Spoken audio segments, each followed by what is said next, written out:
mentors to contribute to your flourishing. I'm not a hero. I'm not going to come and save all of Pakistan's youth. That's your job. Industry, people who've gone internationally working, that's your job. What are you doing to mentor the youth that is coming up? And I need to say, as a brother must, something a little bit critical about this, that you have a blind spot here. Your young people are not being valued enough. And you need to be mentoring them. And also, in line with the no text and all of the other august presentations, the Chamber of Commerce guy, where is he gone? Can't see him now, he's gone home. You know, he dropped his speech. Why did he drop his speech? Because he felt in his heart he needed to say something else. You need to develop a lobby. Industry, government and NGOs and other not-for-profits who are here for development, you need to develop a lobby so that in your industry, in your universities and in your country, you have a genuine talent pipeline aimed at your young people. If you invest in them, they will serve you well. At the moment, sad as a brother must say, you are ignoring them. And you're sending them as a mass diaspora into the world, and they contribute to all the big economies that are the very economies that are oppressing you with their expectations. This is not a good long-term plan. 3 gifts. I want Pakistan to say, here's to us, was like us damn few in Rodid. I want you to have a deep pride in what is good about you, and I want that to be the first conversation, and the second conversation is about the problems which are real. They are real, where nobody is claiming that they are not.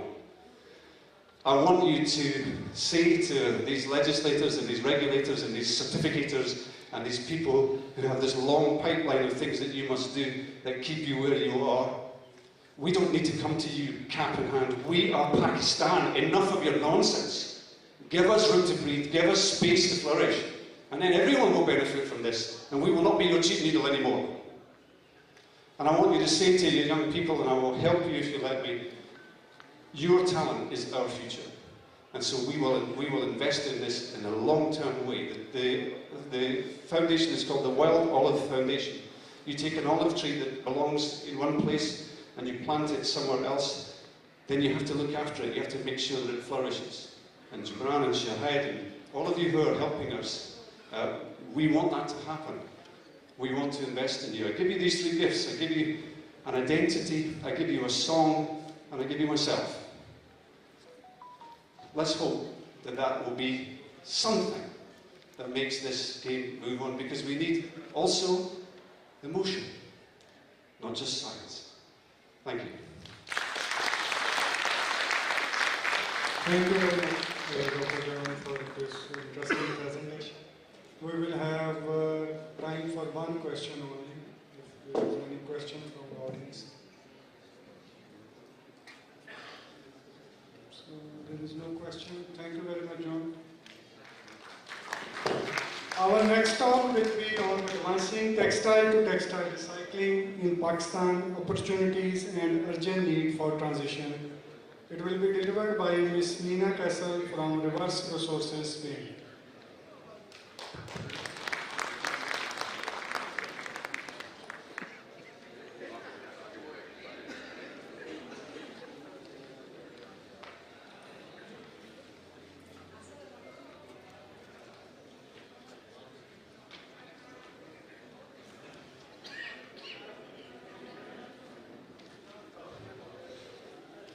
Assalamualaikum.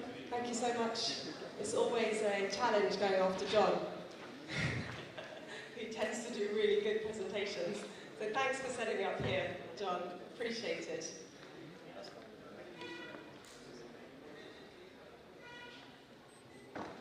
Whilst my presentation's coming up, I'd like to echo some of the words that John said earlier on. The speech that I'm going to give today is about the opportunities and the challenges ahead. But also I've been travelling and working in the world of textile waste and recycling for 20 years now. And I see a lot of great things in Pakistan, and a lot of opportunities as well. So there really is a lot to be very, very proud of. NTU staff have been working now together for over a year. And we've been really impressed by the level of professionalism, the dedication, passion and knowledge that they've had So thank you so much to Dr. Yazin and Mazmour, and also Dr. Rubak as well for all your hard work and assistance this last year.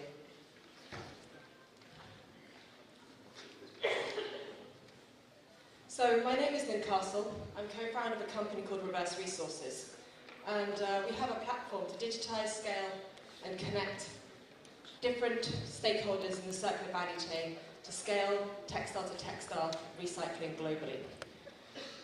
We've been working as a company now for over 10 years in this sector. And why do we do it? Well, to take a global, bigger view perspective, the recent materials market report from the Textile Exchange estimated there was 7.7% recycling in fibres globally. And out of that 7.7%, 7% was recycled PET bottles to polyester fibre. And the remaining 0.7% was textile-to-textile recycling. So globally, within the textile recycling industry, we're here. And Pakistan is a leader in that recycling sector. Something to be proud of.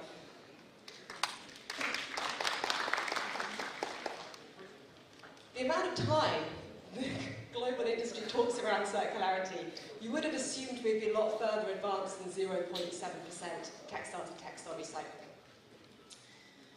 However, we do see increase in this. There's a lot of new technologies coming in, which poses a challenge and an opportunity for the Pakistan industry.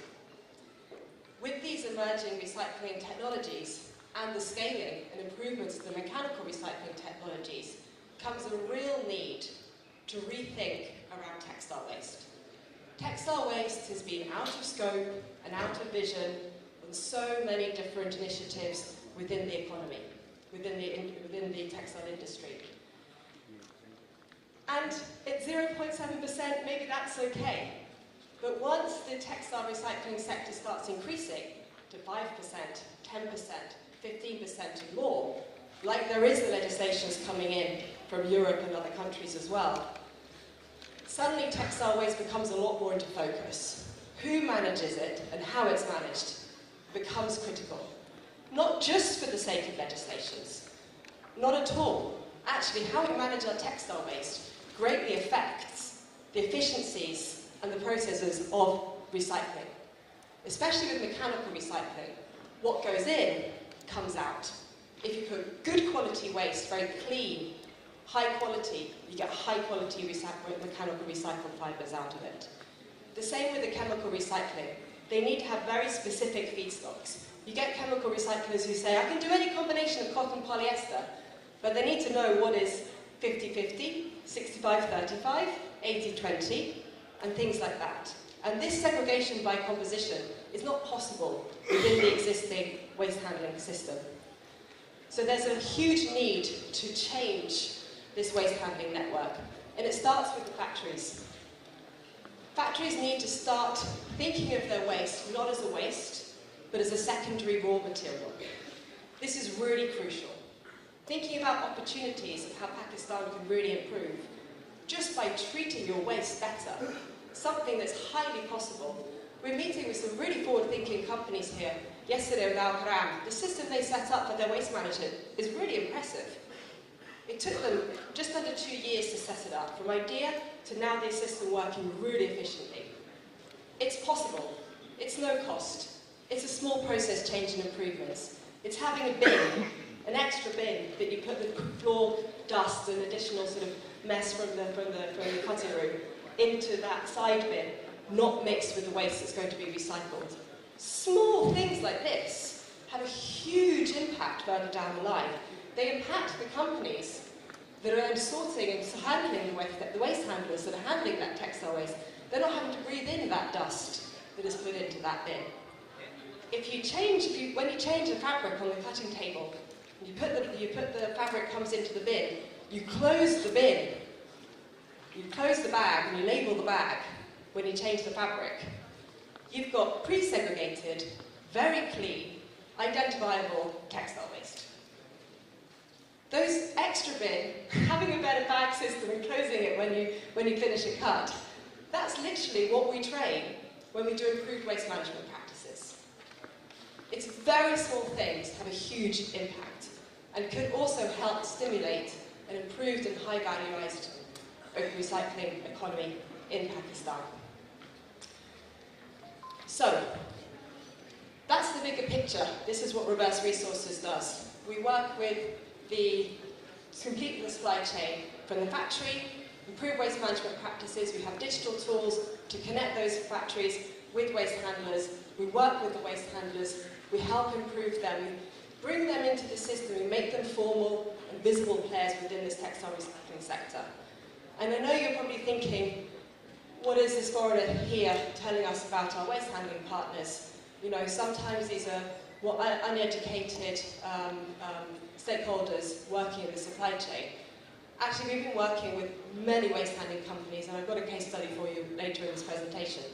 If there's a business case to improve, they improve, and they're very willing to think along. Not everybody. Some people in the waste handling industry like cash and don't want to be visible, but there's a huge amount of very interested, honest, decent, hard-working waste handling companies who just want to have a good business. And there's a good opportunity for them to do this.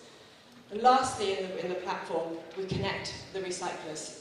And we create this traceability from source to waste handling to recycling. I'll come back a little bit more to the benefits of that traceability later on in my presentation. But we've been here now in Pakistan for just over a year working on a project called SMEP, and I'd like to share some of the learnings that we have so far. The project was focused upon two key areas. One, digitization using our platform, and the second one on valorizing